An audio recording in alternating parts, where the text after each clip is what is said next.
Last Friday, we went to Cebu and stayed at Santa Fe Beach Club, Bantayan Island for 3 days and 2 nights. Haba ng biyahe pero nakasurvive naman. Ito pala yung pinag-stayan namin na room. Very spacious and aesthetically pleasing, of course.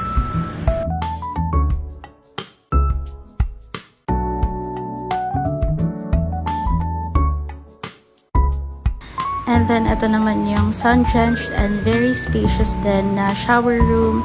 Tapos, dun sa pinto na pinakita ko kanina, paglabas niyo dyan, meron siyang drying rack where you can place your wet clothes after swimming. Very convenient din na beachfront yung room namin dahil, ayan, paglabas ng kids, magpa-play lang sila sa sand dahil sobrang linis din talaga all over the place. Kapag mealtime na, meron din table sa harap ng room para doon na lang nila i-serve yung mga food na pagsasalo-saluhan ng family. The next day, we rode a tricycle naman papunta sa Camp Sawi. Dito medyo na-bored ako pero okay lang din, experience and picture-picture na din. Sa Altong Cave kami pinaka nag-enjoy. Ang ganda ng cave kahit maliit lang, hindi rin crowded.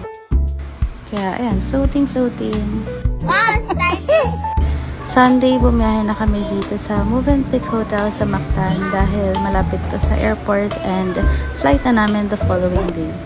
Ganda rin ang room nila dito, very malinis and accommodating din yung mga staffs, mababait sila lahat.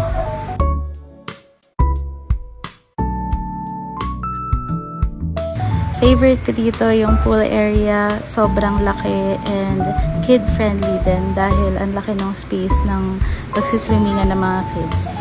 Ayun yung ate ko, floating sila ng bunso ko.